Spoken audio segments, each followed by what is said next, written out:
Hello, my name is Marcus. I'm the compiler of a collection of therapy quotes entitled Psychoanalytic Self-Awareness Quotes. This is TQ 917 to 928.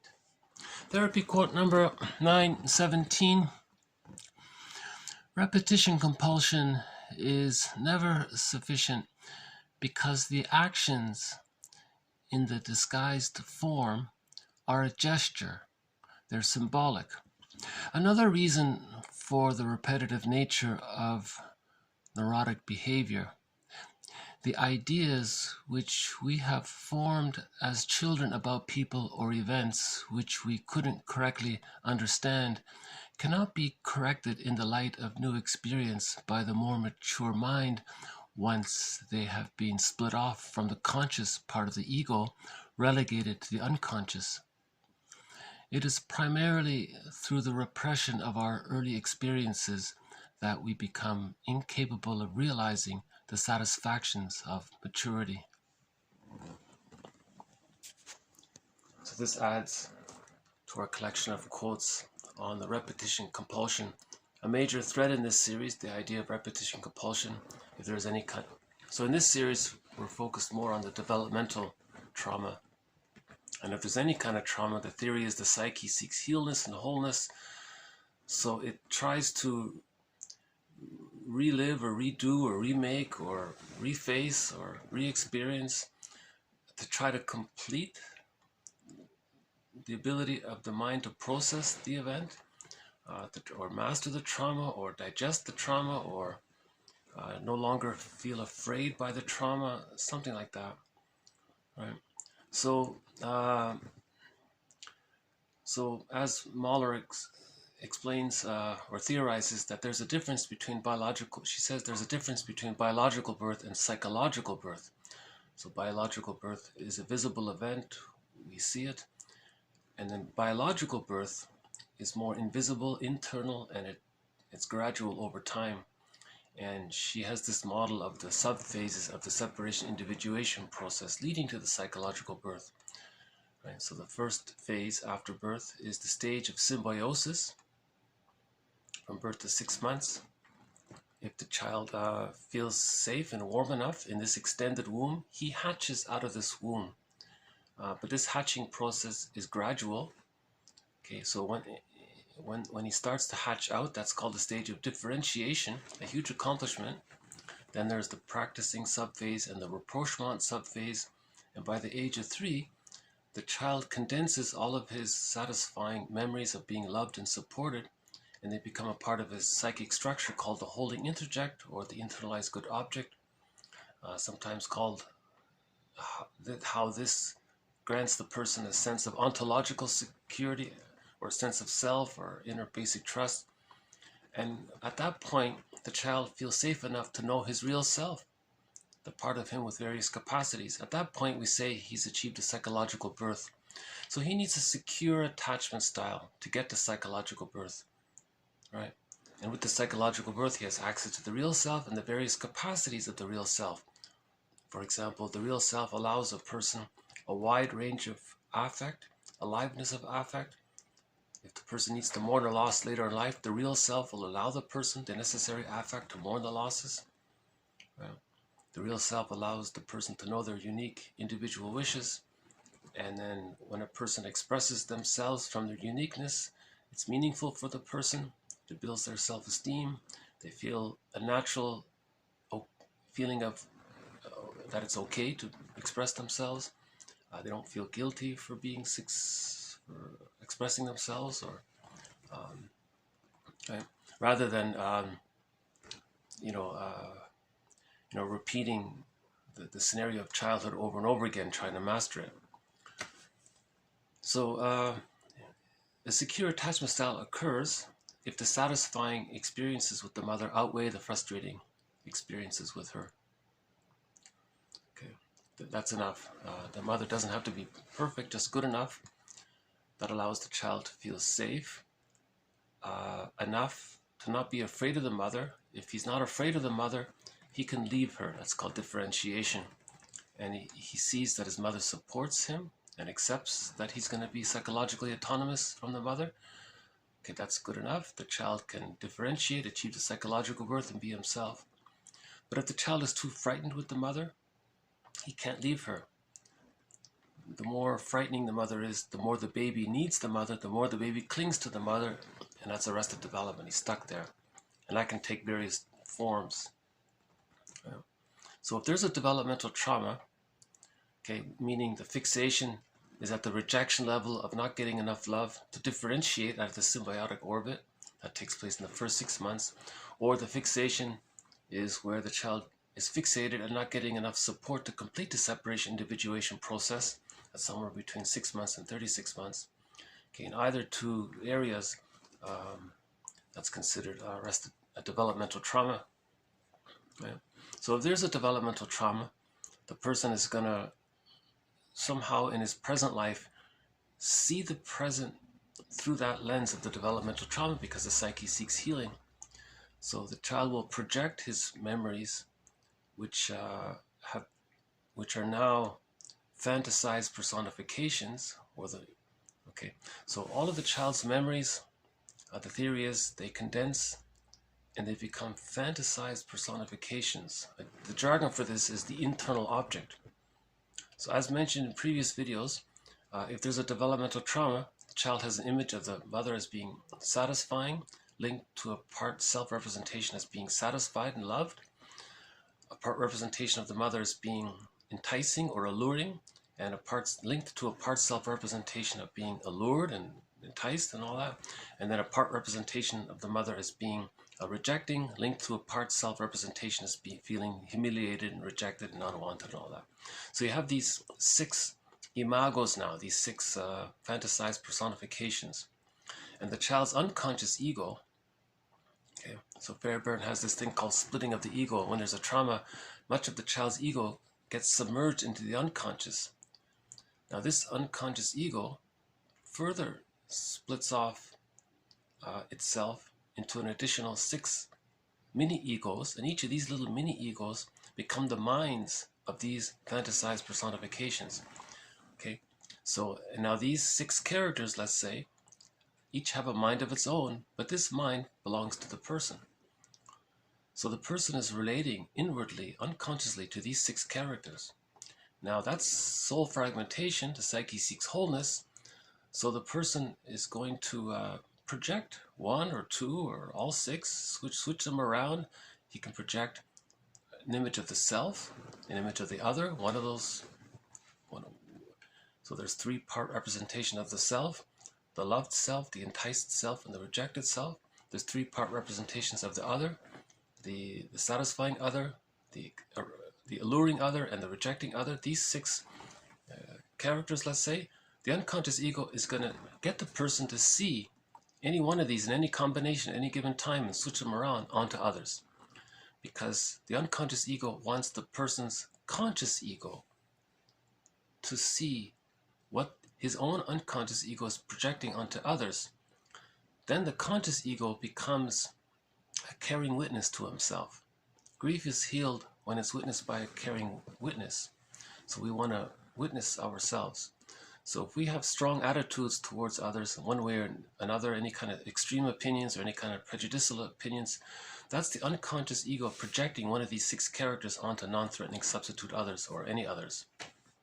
Or even the world, let's say. It could be anything, right? People, groups, the world, the universe, that kind of thing.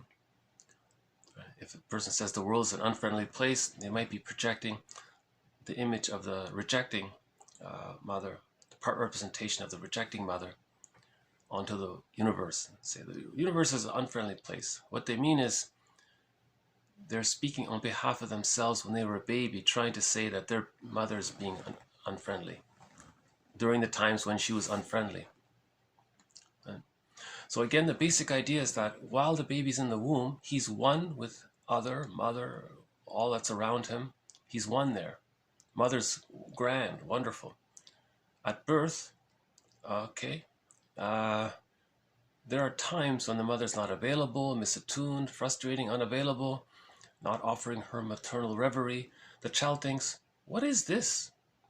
Well, this can't be mother. No, impossible. The child can't grasp that sense. So the child So here's where the defense mechanism of splitting comes in. The child thinks that there's another person here.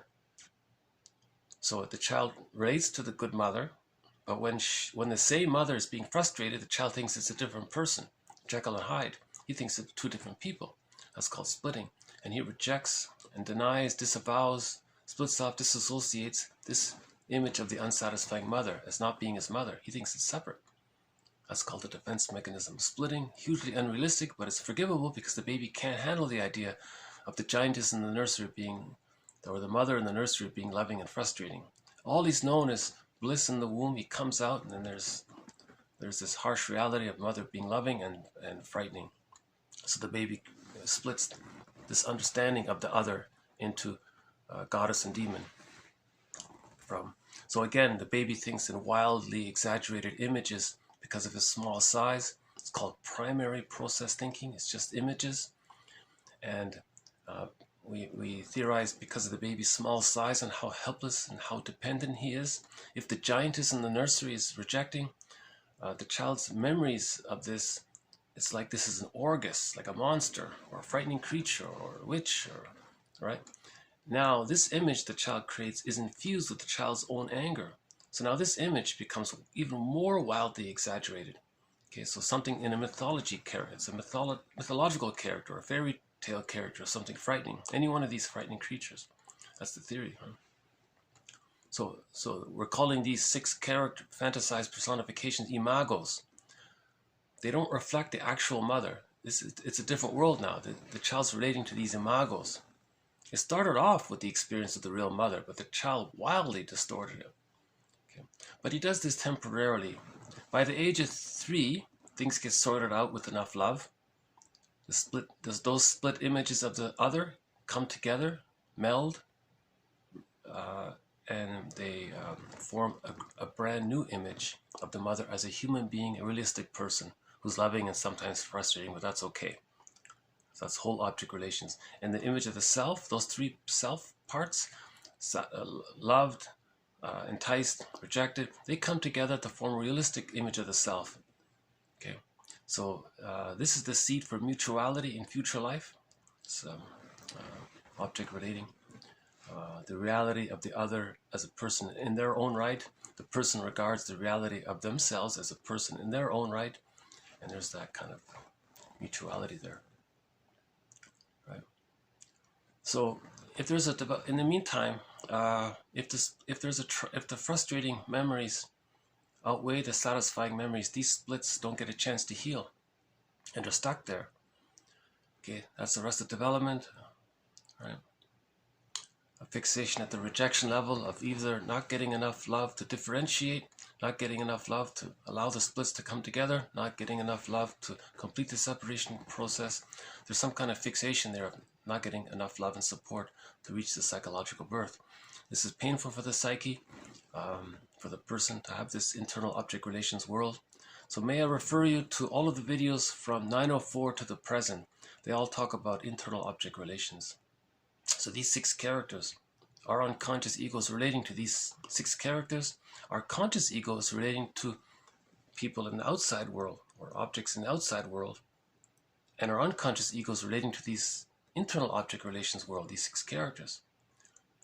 Now the unconscious ego is going to project these 6 characters into the external environment for the conscious ego to see it. Laughlin calls this a mirror defense, meaning in part the unconscious ego is creating a mirror for the conscious ego to see what the person is, he and the person are denying in themselves. Right? So he's saying here, when you do project an imago, remember this is an imago, he's calling it here a gesture, a disguised gesture, or a symbol. Okay, a symbol. So when a person's chasing a symbol, they're never satisfied. It's just a fantasy image. Okay. So if there's arrested development, that means they didn't get enough love. So now they want to master that trauma and try to get the love that they didn't get as a child. Because remember, the child needs enough love to leave the mother. So if he never got it by the age of 3, in later life he's going to be greedy. Or that's one of the patterns. He may be greedy. That's the narcissistic pattern. Now, the symbol here, the image here, the gesture here, is that Klein says the baby, it's called part object relating. The baby is only relating to the breast. She calls it the breast mother. Now, the theory is, Klein says, the baby's understanding of the breast mother is, quote, an inexhaustible flow of goodness. So the baby needs this inexhaustible flow of goodness to get to the point where he feels satiated and he can internalize the goodness and it becomes part of his psychic structure. So that was missing. Now, in the repetition compulsion, the person's going to think, well, number one, it's not enough just to see if you can receive love. It's better to possess it. Well, what are you possessing? Well, let's possess symbolic mother. So what's symbolic of mother? Well, material, money, those things are kind of symbolic of mother. All right. So the person's going to be greedy for material and money. Now, Klein calls this introjective destructiveness because he's chasing an inexhaustible flow of goodness. Now he's trying to possess it. But it can't be done after the age of 5, let's say. No amount of money or thing in the present can be that good breast for the person that they needed when they were a baby. It's like he's before the age of 3. It's the world of timelessness. So he still thinks in that kind of perception of timelessness. But the reality is, there is conscious ego. There is reality there is a present. There's a difference between the past and the present. So, but the unconscious doesn't get that. So he's constantly trying to own. Now he wants to possess the breast, not just receive love from the symbolic breast, but to possess it. So there's the greed. But he's trying to possess it to the point where when he was a baby, he wanted to be satiated. But it can't be done. So someone called this pathological repetition, a repetition compulsion gone awry, because it's almost as if the fantasy is that a sci-fi movie would have it that the person thinks he's going to travel back in a time machine and receive and change history and change the past and change his mother and get her to finally meet the person's needs when they were a baby. So he's trying to travel back in time, so to speak. So he's caught in this time confusion. The unconscious is timeless. Okay, the present. We have clocks. There's time. Calendars. There's time. But the unconscious doesn't understand calendars, or maybe, well, that's a different topic, right? Anniversary reactions. Yeah, that's a different topic. But the idea is that. No person, so in other words, another way of saying it, no person in the present, no matter how loving and kind they are, it can't change the person's psychic structure without them mourning the loss, without becoming aware of everything that's happening. So that's what the therapy process is for. He's supposed to be aware of things, so the positive interaction with the therapist can help change the psychic structure. But if he's not conscious of what he's doing, if he's just repeating it like Sisyphus, greedy, repeat, greedy, repeat, greedy, repeat, right? He's a broken record. He's just doing it endlessly. He's never satiated, right? Chances are he could become a curmudgeon late in life, even more miserly, even more grim, even more stingy and petty and irritable and vengeful and vindictive, and it just gets worse because it's stress on stress. This leads to PTSD and so on. So if the person's either we repeat and don't remember and things get worse, or we talk, maybe use some of these models to give ourselves caring witness, and then we have a little more understanding for ourselves, more compassion. We can forgive our parents. We heal the internal object relations world. Then we're seeing things more realistically, and so on. Then we can move towards the psychological birth, even though it's delayed. Better late than never. Man's main task is to give psychological birth to himself if he didn't get it by the age of 3. So the repetition compulsion is all about. Someone said, if the child is traumatized and he's so frightened, something didn't get finished there. The cycle didn't complete. He was scared. He's supposed to calm down after the danger's over. But he's still frightened. He's frozen there. So that's like a kind of unfinished business, let's say, from the baby's point of view. So he's repeating, wants to be greedy because he has unfinished business with his mother. But no one in the present is his mother. But he's projecting the mother onto, in symbolic form, and onto others. So he's chasing a symbol. And when you're chasing a symbol, you're never satiated. You're never satiated if you're chasing some fantasy symbol, right? You may have like in daydream, you have wish fulfillment. You might have like little moments of fantasy pleasure, but you're not really changing your psychic structure. Yeah. So this, I thought this quote adds to our collection of the repetition compulsion gone awry. And again, he's saying here, if you're not aware of what you're doing, even if you get something good in life, it doesn't help. You have to be aware of it. Then it can help, right? That's what the interpretations are for, kind of thing. So the main point here is, again, this quote also talks about chasing a symbol. When Burglar says this, when you're chasing a symbol, you're never satiated. If you're chasing a ghost, a fantasy, you think you're getting close and it always disappears. You know, someone used this, someone talked about the Greek myth about Narcissus staring in his reflection in the pool of water. When he tries to reach down and touch that image, it disappears. So he's chasing a symbol. So something like that. Someone interpreted that myth in relation to this chasing a symbol thing. You know, repetition compulsion is never sufficient because the actions in the disguised form. So the chasing the greed, that's a disguised form. It's a disguise for not remembering that when the person was a baby, they had a wish for enough love from the mother. That's the disguise. It's covered over. So it's disguised form. Okay, and the material and the money is a disguise for not getting the love.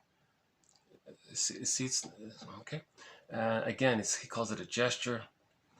Okay, or it's you're chasing something symbolic. And he's saying that new experience. The obvious example is if wealth gave people a psychological birth. Wow, I think we'd be healed a long time ago, right?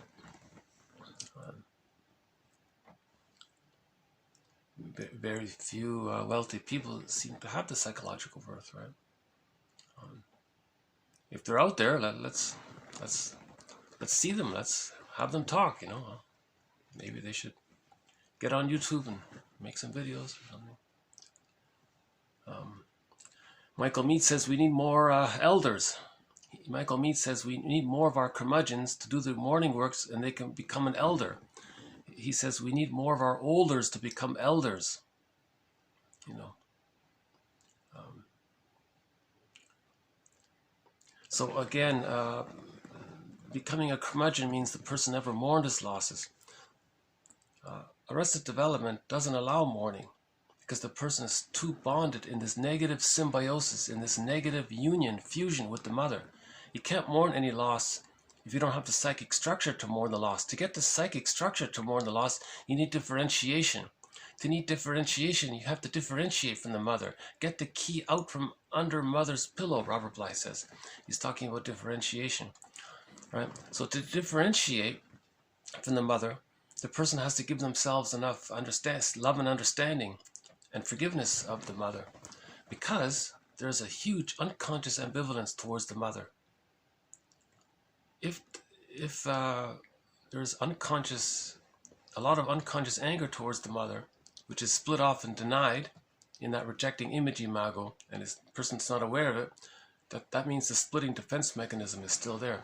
The splitting precludes differentiation. For differentiation to take place, the split images of goddess and demon have to come together to become human.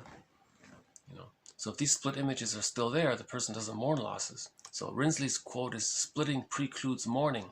The person doesn't mourn complicated grief, aggravated grief, prolonged grief, delayed grief, chronic sorrow, pathological nostalgia, melancholia, okay, soul burnout, soul loss, possible nervous breakdown.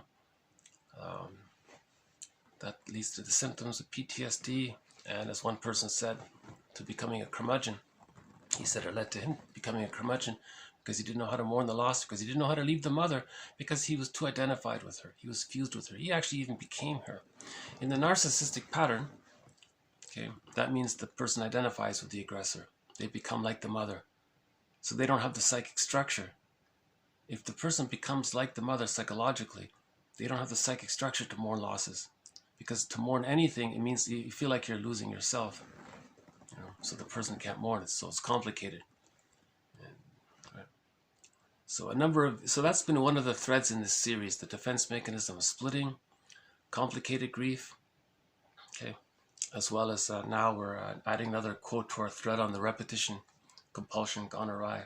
The narcissistic pattern has also been a thread on this series, how they're chasing this ghost, this inexhaustible flow of goodness, but it can't be done, so they're never satiated. So people who are greedy are never satisfied because they're chasing this ghost breast, let's say. They're chasing this ghost, and it can't fill them up in actuality because they're chasing this ghost breast kind of thing, right? And if they see something that represents goodness, then they're envious. Okay, so greed and envy go together, called grenvy. So if the person with the narcissistic pattern sees something good out there, or symbolic goodness, or symbolic breast, or an expression of the symbolic breast, he doesn't want to be reminded that he can't own it and possess it. Now he wants to see it spoiled. He wants to see it damaged. So there's his envy. Envy means hatred of the good. So now he's going to hate the good. If he does see it spoiled or damaged, he feels gleeful, stress release. So there's the Schadenfreude. Okay? And if you question him about this, he'll be spiteful. The main emotions with arrested development prior to the age of 6 months are hate, greed, envy, grenvy, spite, vindictiveness, Schadenfreude. Because love and gratitude haven't entered the psychological picture. The baby needs more love than frustration to differentiate. If he does differentiate, that means he got enough love. So at the age of 6 months, with differentiation, we say that love and gratitude have entered the psychological picture at the age of 6 months. That's why you see people with the narcissistic pattern, hostile, provocative attachment style, the closet narcissistic pattern, hiding behind power struggles as a character defense. The schizoid character, the one that resembles the schizoid pattern, the one that resembles the Iago character from literature, the symbiotic character disorder, and a few other patterns that arise from arrested development prior to the age of 6 months. You don't see love and gratitude or any kind of regret or remorse, or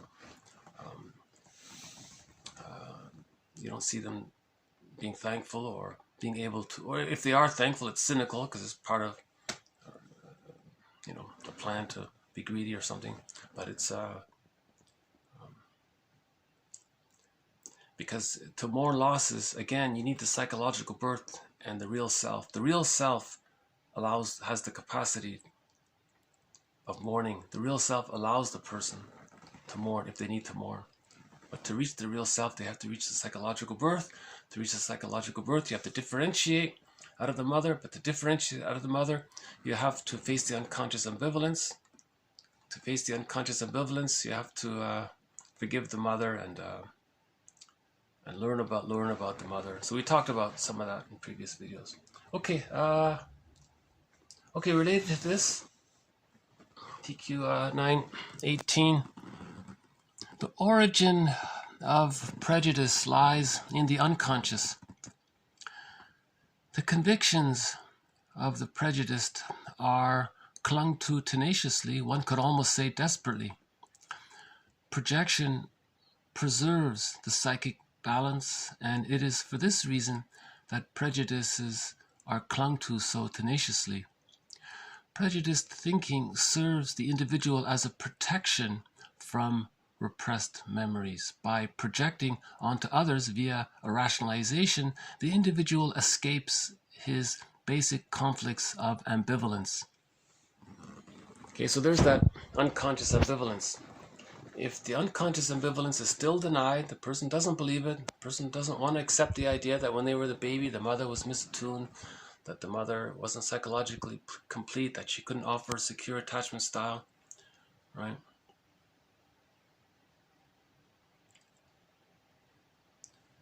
I'm still trying, oh, there it is, okay. Still getting used to this phone here. Okay, So the origin of prejudice is in the unconscious. Okay, so that's the splitting. So the origin of prejudice is the use of the splitting defense mechanism. So remember those 6 characters?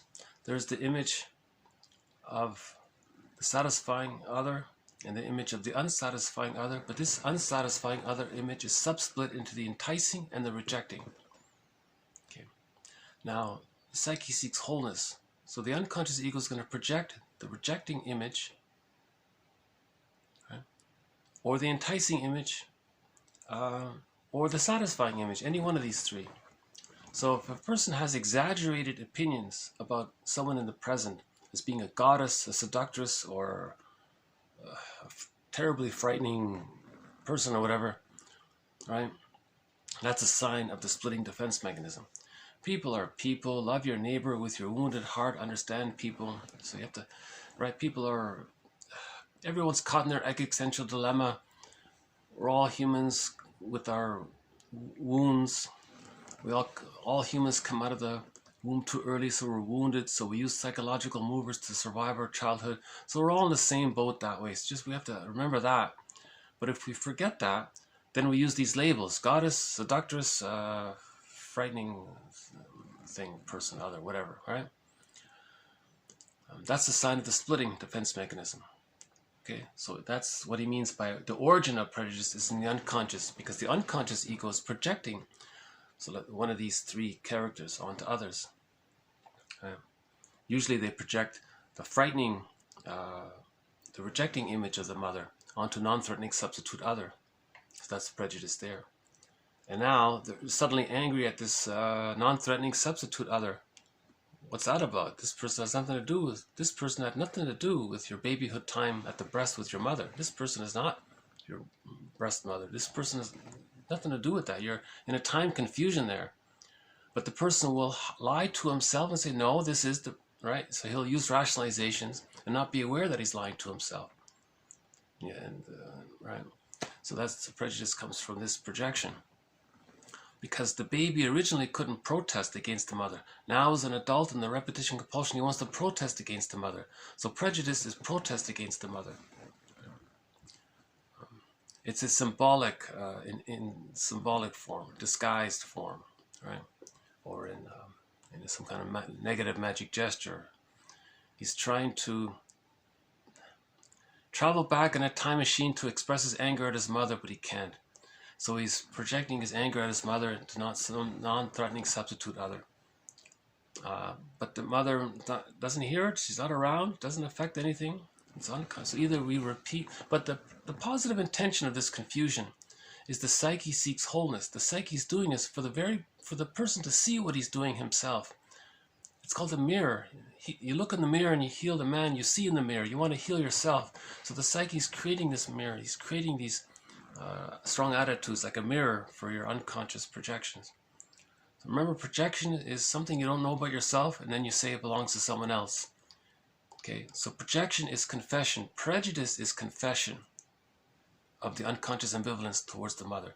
Prejudice is hatred, is unconscious hatred toward that the baby felt for the times when the mother was frustrating. Right? In Arrested Development, the mother was more frustrating than loving.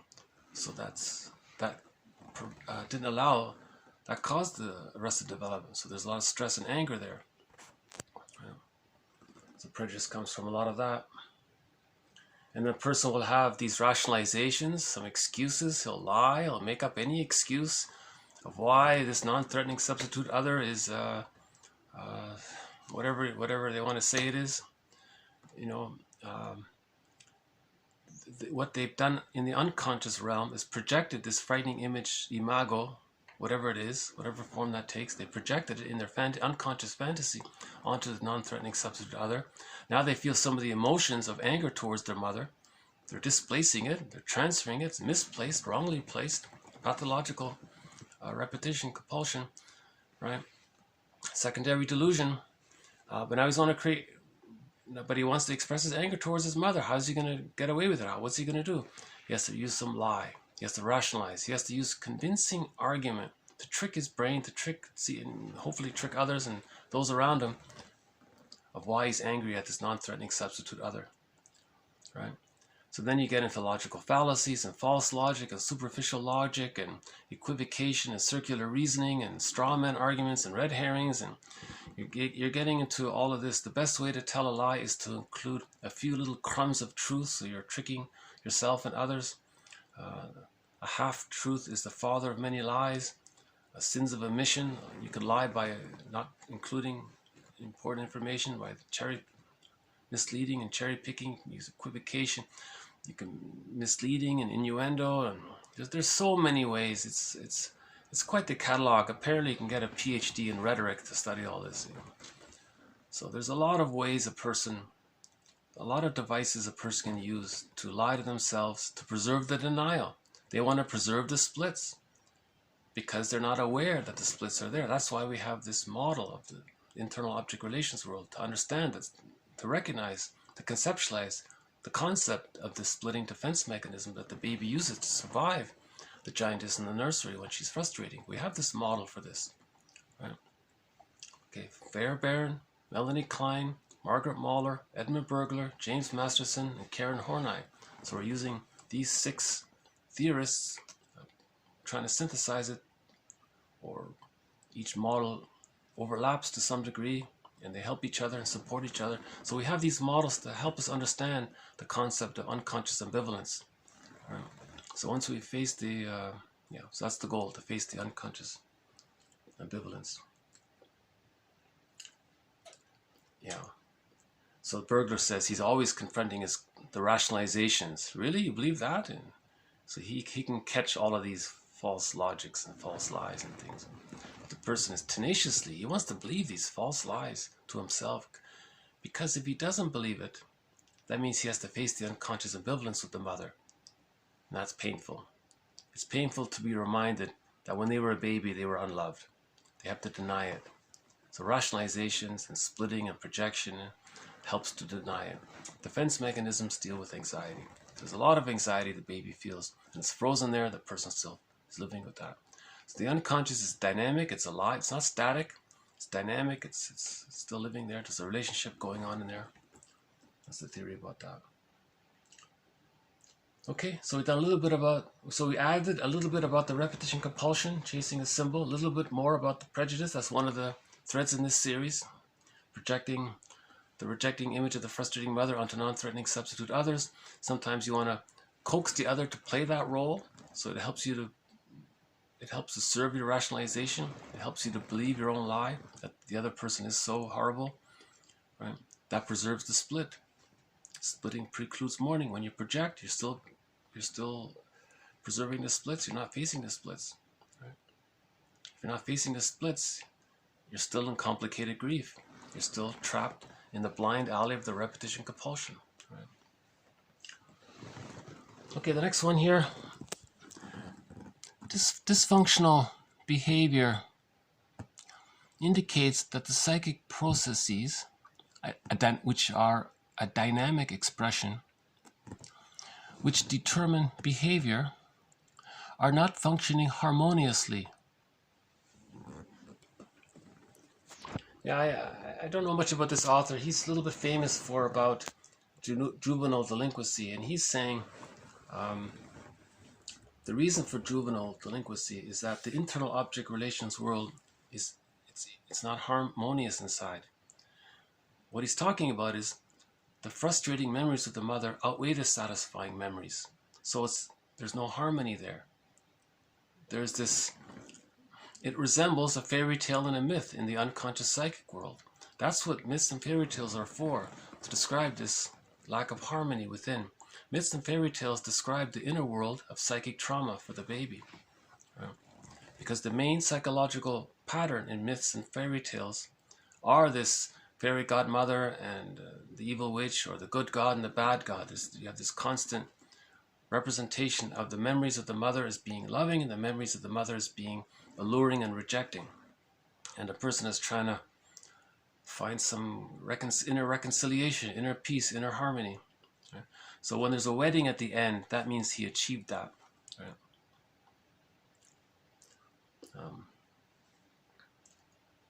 Because think about it, if it's so painful in there, the more painful it is, the more the person's going to project. The more harmonious it is, the less he needs to project. He's comfortable within, he has ontological security. He doesn't need to project so much. That's what he's saying here. So his argument was, you want to help these troubled young people, help them heal their internal object relations world, help them find inner peace, right? Change their personality, and the symptoms go away. You just chase away the symptoms, it'll pop up in some other form. The only way to heal, you have to heal the personality, right? Okay, the next one here.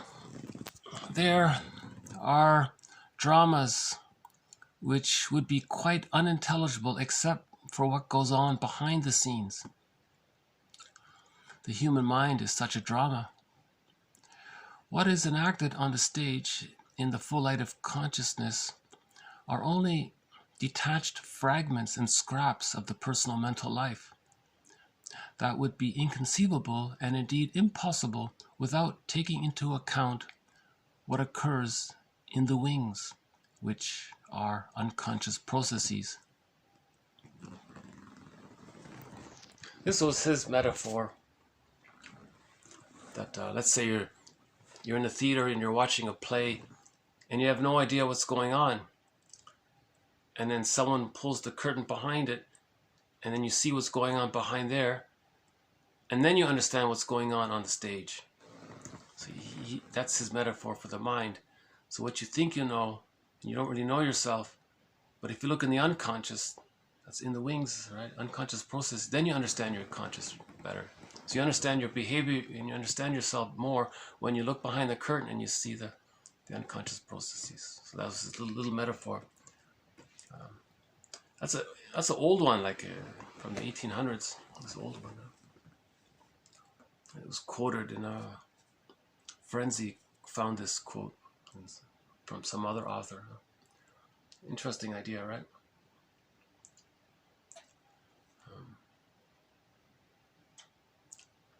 Okay, next one here. When we have brought to consciousness the hidden motives that lurk in the buried strata of our mind, our practical judgment and our reason have a grasp of the psychic situation of such a kind as was before impossible. And very often the true course to be steered appears with unmistakable clearness before our vision as the result of our increased self-knowledge. A good, clear, light-hearted, fairly simple, very straightforward introduction to this quote or psychoanalysis is the movie Lady in the Dark, 1944, starring Ginger Rogers. It was fairly clear. I don't think I need to... So when she was... if I explain it, I feel like I'm going to wreck the movie. So maybe I'll just recommend the movie. Ginger Rogers, 1944. The movie's called Lady in the Dark. Okay, so she wasn't sure what was going on in her unconscious. Okay, she found out, so there's a scene there with the therapist. So, apparently this movie sparked a lot of people's interest in psychoanalysis, not just Spellbound. So the main movies are Spellbound, Now Voyager, and Lady in the Dark. So these three seem to be the most popular movies in terms of introducing people to psychoanalysis or the psychoanalytic perspective, right? What we're dealing with here in this series, right? And this movie had a lot of fun with the dream sequences, and it's straightforward. It's not like the movie that there was a silent movie in the 20s called Secrets of the Soul. It was considering that it was 1920 something, it was a pretty good effort, but it didn't quite. They tried to pack in a lot at the end with the dream sequences, so maybe people didn't quite get it. They used a lot of. Remember, in dreams, things condense. There's no time and space in the unconscious, so things can condense. So I think they were trying to understand dreams in that way. But anyways, never mind that one. But this one is better in terms of wish fulfillment, and if you unconsciously want something and you don't have it in your daily life, something's blocking you. You might have a dream where you do have that wish fulfillment fantasy. So the movie had a little bit of fun with that, I think. But you can see it. When she did understand what was happening, she was relieved. That's the point here. When you find out,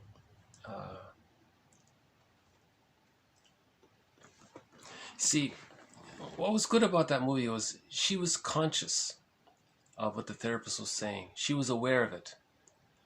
You see, long ago, the exercise, the theory was just to put the person under hypnosis, get the memories out, the person comes back to consciousness, and then you report what happened to them. And they shrug their shoulders. They have no idea what you're talking about. So it doesn't work. So then the compromise was, well, how about free association? How about let them just talk freely and some things will slip out on their own. Oh, now the person's conscious of it. So that's why free association is being used, because hypnosis didn't work. Because you want the person to be conscious of what's in their unconscious. Hypnosis bypasses that, and the person's not conscious of it, so no healing takes place, right? So the slogan is, where unconscious was, consciousness shall be. Where it was, consciousness shall be. Okay, make the unconscious conscious. So in the fairy tale, that's the wedding. When you make the unconscious conscious, there's a little wedding there. That's the union of material from the unconscious with your conscious. Consciousness is the masculine side. The unconscious is the feminine side. When you make them together, there's a little wedding there in the metaphor. Okay, the next one here. As long as he is not aware of what is going on within himself, much of his physical and mental energy is drained off by having to fight the tendencies, keep up the defenses, and prolong the conflicts. Right? that first part right there says that's worth the whole quote right there.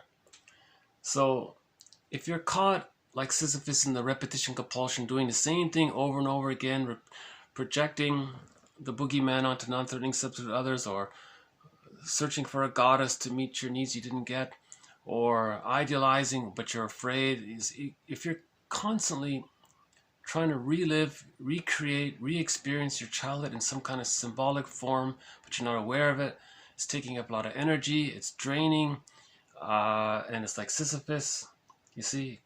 So and then you got to use your defense mechanisms, that's draining, and you're going to prolong this, and that's draining.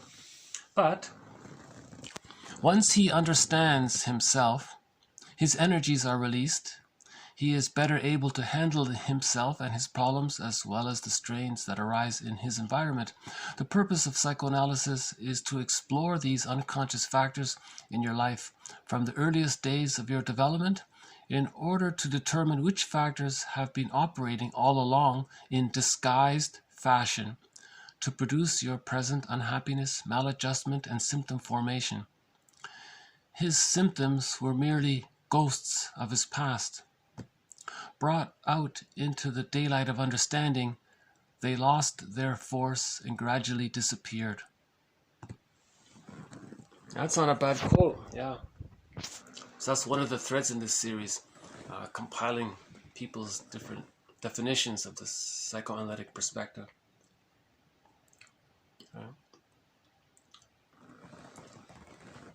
Okay, I just mentioned briefly the movie Lady in the Dark. So here's one quote from that movie. "It's silly, isn't it, that a grown woman should be governed by the desperate desires of her childhood." Again, "It's silly, isn't it, that a grown woman should be governed by the desperate desires of her childhood." Or thwarted desires of her childhood. That quote could easily be adapted by saying, "It's silly, isn't it, that a grown woman or a grown person should be governed by the lost desires or unmet desires of their childhood. They're still trying to get their childhood needs met, or they're still in rebellion over what happened in childhood. in some disguised form. What did he say here? In some disguised fashion. You see. So you can see that in the movie. So I'll just maybe play that quote there. So here's Ginger Rogers here.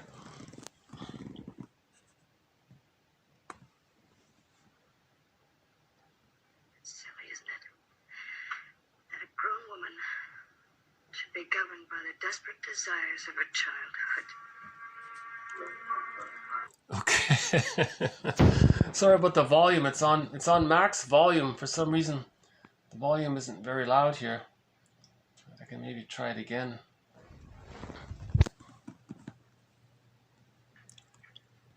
In rejecting Mr. Nesbitt, you proved that. You dominated him, as you attempted to dominate all men, to force all men to accept you as superior to them. Okay, I don't like his answer there, because this is 1944. So let's take that little part out there. But Silly, isn't it?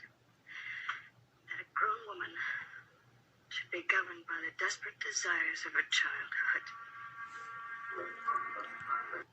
so she, as an actress, she was trying to show that she got it, that she had an emotional insight, or she feels it, that what she was doing all of her life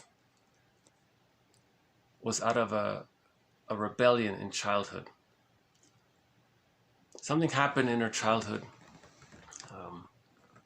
and she made some decisions based on it, and she held on to those decisions. And her whole life is based on that original childhood decision. And she's saying, really, I'm going to spend my whole life acting out that temporary decision I made in childhood? Something like that. So it's a good little movie. Yeah.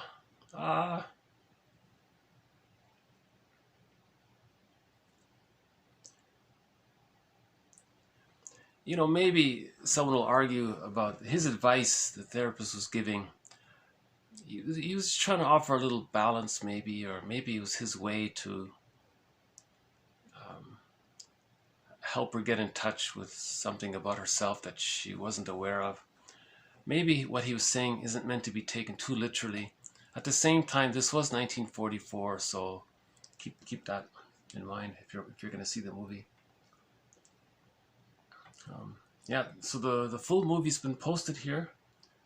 Lady in the Dark, 1940. So there it is there. Lady in the Dark, 1944. Ginger Rogers, Ray Millard.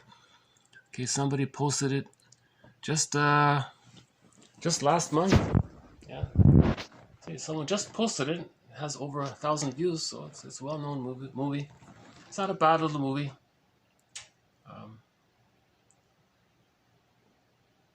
It's not the greatest, but it's okay. It's worth, because there are so few movies that touch on the psychoanalytic process. If they do include a therapist in it, it's mocking the therapist, or it's just putting it down or something. At least this one shows a little credibility to it, as did Spellbound, right? And now Voyager. Those seem to be the three most positive portrayals of the therapist process in film. The rest of them just make fun of them, right? Someone said because scriptwriters are still angry at their therapists, so they're getting out their anger at the therapist now. Okay, let's move on to the next one here. The psychoanalyst is not primarily interested in the treatment of symptoms. There is no ideological technique for the treatment of these independently of the personality. If the basic personality problems are solved, the superficial symptoms are also cured. So that's similar to that earlier quote we had here from TQ 919. It says, if you heal the personality, then the symptoms will disappear. If you think you're just going to deal with the symptoms by ignoring the person as a whole person, if you ignore regarding the person in their totality, and you're just focused on the symptom, that's not going to heal the personality, and the symptom will come back, maybe in a different form, but it'll come back in some other way. That's what he's saying here. So the psychoanalytic point of view is there's a brief notice of the symptoms, but the goal is not to just get rid of the symptom. The goal is to get rid of what caused the symptom from being there. For example, unconscious guilt may be overt, as in a fear of happiness. The evidence may be disguised, as in how it may be hidden under a rationalization, or it may be apparent only in extensive inhibitions. So this is another thread in this series, the idea of unconscious guilt. So one part of it is that the baby has to bond to the mother. Life forces objects seeking them. Baby must bond. Humans come out of the womb too early. He has to bond to the mother. What if the mother is frustrating? More frustrating than loving. That's too frightening for the child. He can't bond to someone who he thinks is so frightening. He can't bond. How is he going to bond? He has to bond, but he can't. He's in a double bind. The mother's too terrifying. He needs to bond to her. He's too frightened. What does he do? Okay. Mental gymnastics. So there's a psychic maneuver or psychological maneuver or an operation of the mind or a mental mechanism called splitting. The child will reject, that when the mother's being so difficult, that it's her. He'll reject the idea that that's her. So he'll create a fantasy of this, that there's another person, and when she's good, he'll bond to that. And when she's bad, he'll deny it. Right? That's called splitting. If that doesn't get resolved by the age of 3, that can lead to prejudice, complicated grief, so repetition compulsion, trying to master that, constantly projecting, right?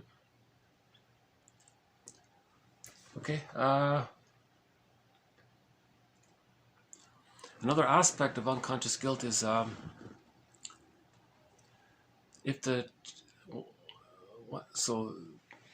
So the child bonds to his understanding of the mother's being satisfying, but he rejects that he's being frustrating. Along with that, to help with that process, the child devalues his opinion of himself, so that by comparison, if he's bad enough, that makes his mother good enough. The goal for the baby is to see his mother as good enough. To make himself good enough, he has to see himself as bad enough to make him see that his mother's good enough. So there's splitting and self-devaluation to perceive the mother as good. So the child, because of magical thinking, now this mechanism, Fairbairn calls that the moral defense. The child makes the moral decision, I'm going to be a little judge here. I'm going to decide that I'm bad and mother's good. So there's unconscious guilt. So he always has to feel bad in order to bond to this fantasy image of the mother being good. Really, she's more frustrating, but these are the two main psychological maneuvers, splitting and the moral defense. Right? That leads to unconscious guilt. So if the person later on in therapy heals the splits, that's going to bring up the truth about the mother. Now we have to forgive the mother. First, we may be very angry at her for a while. Then we finally forgive her because she was caught in her existential dilemma, as described in previous videos. And then we forgive her. We can heal the splits, and then we can differentiate and get the key out from under mother's pillow. But we can't get the key out from under mother's pillow if we're still so psychically bonded to her. And in the process of and in order to keep that bond, we have to keep ourselves in a devalued emotional state. That's unconscious guilt, psychic pain, unconscious guilt, sort of similar there. So he feels he's bad, he's no good. And at the same time, the child thinks it's his job to make his mother happy. So if the mother's not happy, he's constantly wanting to make his mother happy. So that play I mentioned before, I love you, you're perfect, now change, in the repetition compulsion, the person may find someone who's frustrating and then try to change them. That's the baby's wish of wanting his mother to be the good mother. See, the repetition compulsion works in relationships that way too. Okay, 3 more here. The greatest impact of the trauma may be felt either in the somatic or in the emotional sphere. The somatic reaction can be immediate and prolonged. The emotional reaction also can be immediate and prolonged, and the mutual interaction of the somatic and emotional consequences. Okay, so there's just a little footnote on the side here. If there's a trauma, it affects both the psychological, emotional, psychic world, and it affects the body. But sometimes it's more visible in one or the other, but they both interact with each other, and they both experience an immediate response and a delayed onset response. Okay, 1 more on projection and rationalization. Projection, perceiving in another person or the outer world in general what is actually within oneself. Rationalization, advancing for one's behavior or thought an adequate reason which serves to hide an unacceptable motive. Okay, so these are also 2 threads in this series, projection and rationalization. So we're just adding basically any quote I find on any defense mechanism that's well written or understandable, I include it. So this is pretty clear. Perceiving in another person. See, he adds this little footnote here, or the outer world in general. So you can project onto the whole world broadly, in general. Right? What is actually within. So if you have a strong opinion about the world, okay, that's the side of the splitting defense. That's the sign of the opinion towards the mother, because you're projecting the mother onto the world. Yeah, Wilson, in her speech there, in the beginning of the series, we played a clip from Kristen Wilson. She has an interesting speech called Ooh, My Soul. She says that, you know, the phrase Mother Earth is problematic maybe because people unconsciously hate their mothers and they don't know it. You see. So she kind of wondered, what about calling the Earth Father Planet? Maybe that'll straighten people out. You know, just an idea, right? So she was trying to address the fact that people unconsciously hate their mothers. That's why we're treating the Earth so bad, right? That kind of thing. Good little speech, Ooh, My Soul by Kirsten Wilson.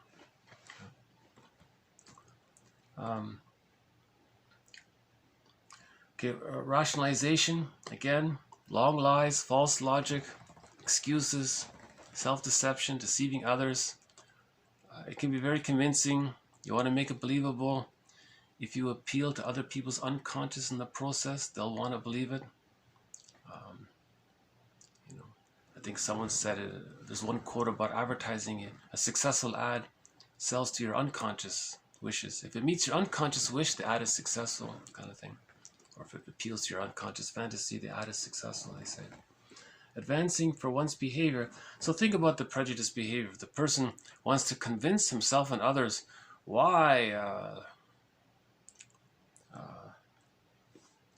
someone in town B, not in town A, is all bad because they'll make up some reason.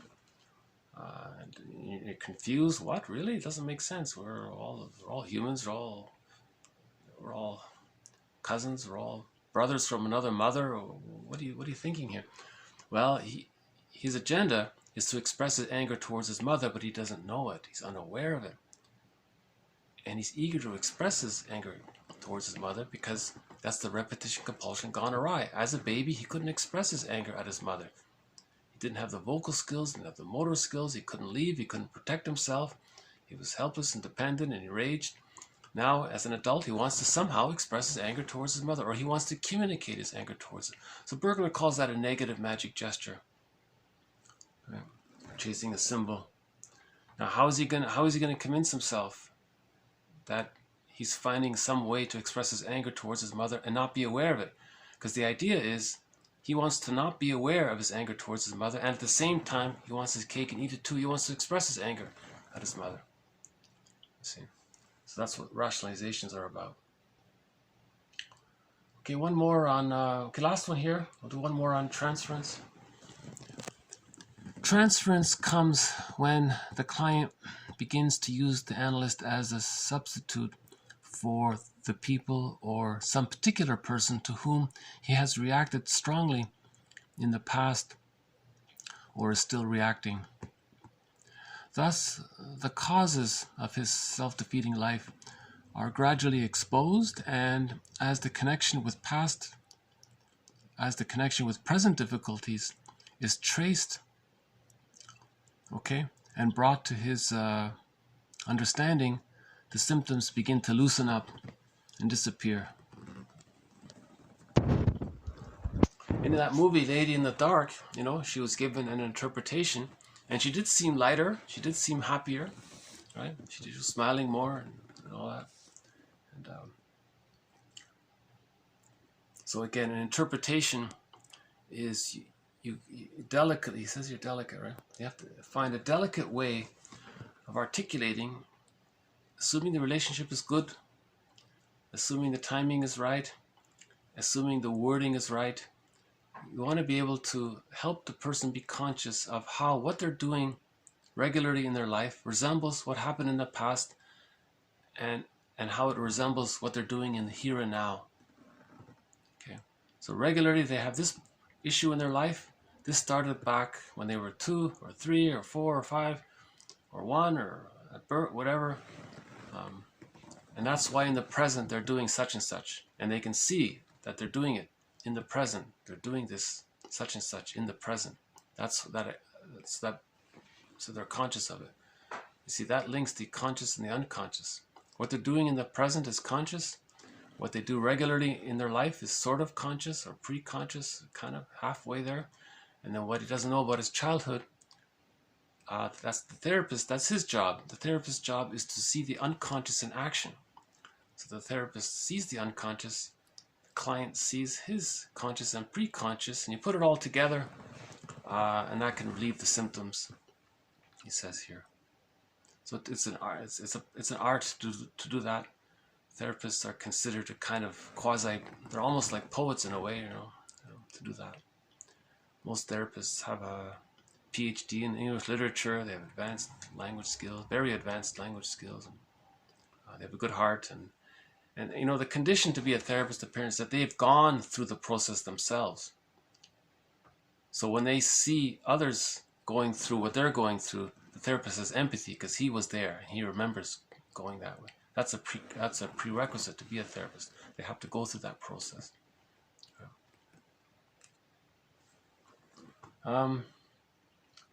Okay. I didn't prepare a song, but maybe I can pull one up here. So, I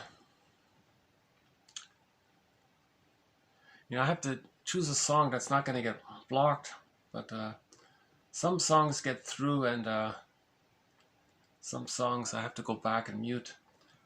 So let's see which one will be okay. How about I don't think we played the one about shuffle the cards. Is that in there? That's sort of let's see if we can find that one. See, most of the songs I have here are going to get... I think this one is okay, because we played a song by Lunik in jail earlier, and I think it got through. So here's a song, just end on a pop song. This is called Shuffle the Cards.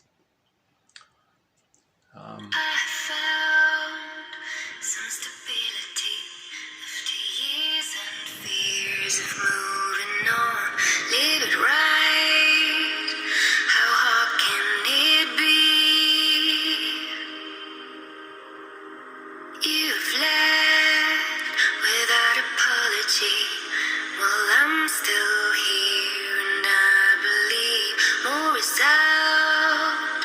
They're waiting for me.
Okay, so thank you very much. This has been 9:17 to 9:28. Okay, just again, we added to our understanding of our collection on repetition and compulsion. Major concept. If we can heal the repetition compulsion, we're good. We're cured, but we gotta mourn. We gotta mourn not getting the secure attachment style. We have to mourn not getting what we needed.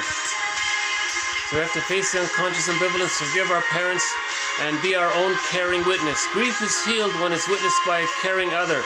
These models and these quotes can help us be our own caring witness. Gradually, bit by bit, we're building our ego, our understanding. As one author said, as we build our understanding, we heal the internal object relations world, right?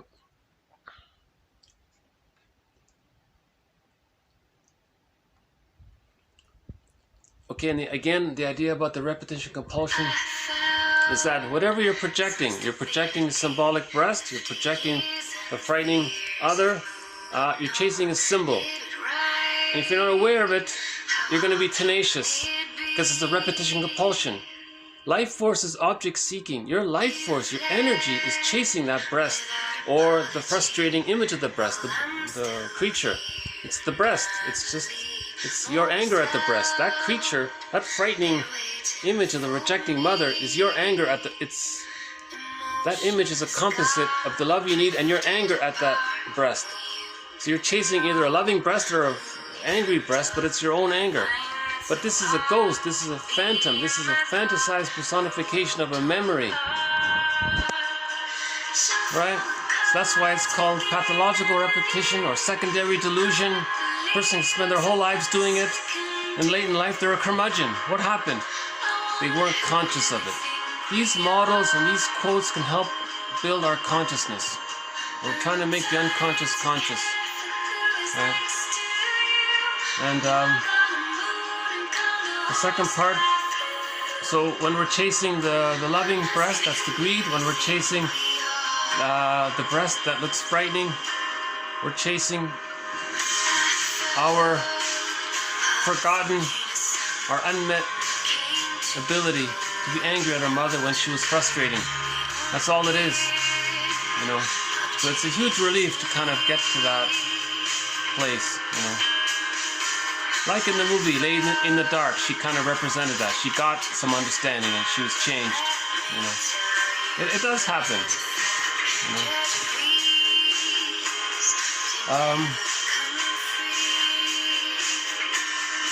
Okay, the guy about dysfunction, the juvenile behavior there, that's because the internal object relations world there's disharmony there. The more disharmony there is in the internal object relations world, the more they're going to project these disharmonious elements or imagos onto others, and they may be delinquent that way because they're angry at their mother, or they're greedy, trying to get their mother, you see? Okay, the metaphor about if the mind is a theater, if you're in the theater and you see something on stage and you don't understand it, but then you lift the curtain and you see all the things that's happening behind the curtain, and that helps you to understand what's on the stage. That's very similar to the mind, he's saying. What you're conscious of is just fragments, he says here. It's just what do you say here?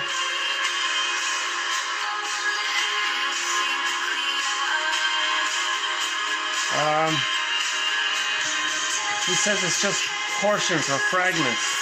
But if you look at the unconscious, it's like looking behind the curtain kind of thing.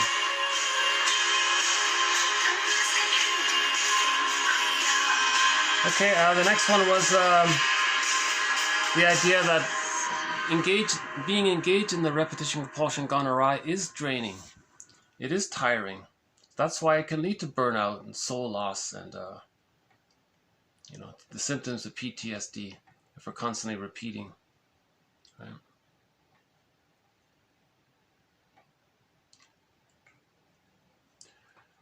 Okay, and yeah, we have the quote from the movie Lady in the Dark.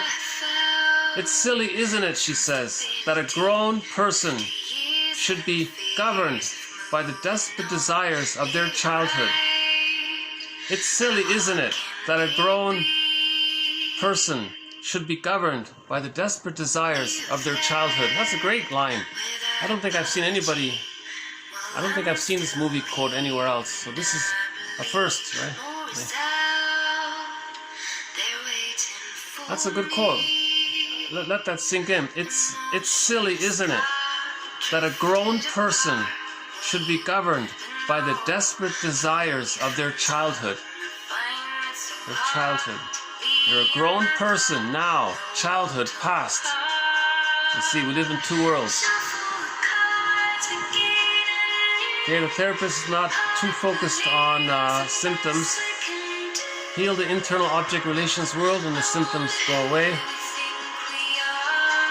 Okay, one more on projection. The idea being that we can project onto not only people and institutions and things and places and whatnot, we can project onto the world. The person who says the world is, not a friendly place, he's talking about when he was a baby, his mother was more frustrating than satisfying. That's all he means. It's code. You see, it's coded. You see, it's encrypted. It's a code.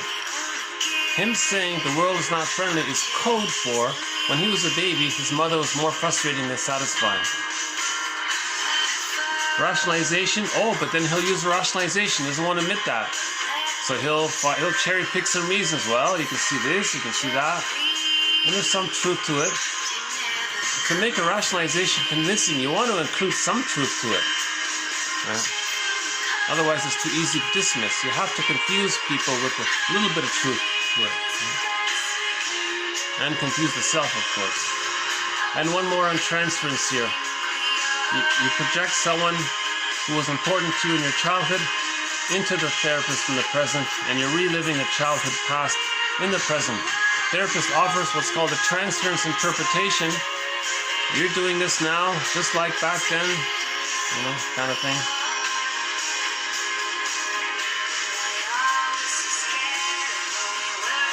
I'm not sure what the lyrics are, but the singer is Jael, J-A-E-L. There's a little amulet above the E, two little dots above the E there. She's from Switzerland, I believe.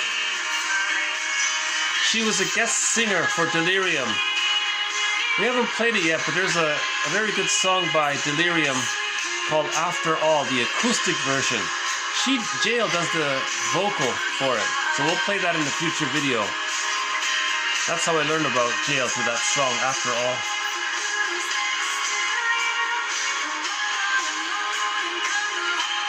My guess is she's just saying the relationship had a problem, let's start over again kind of thing, maybe. Okay, so I'll end it here. Thank you very much. This has been TQ 917 to 928. More to follow. Thank you. Bye for now.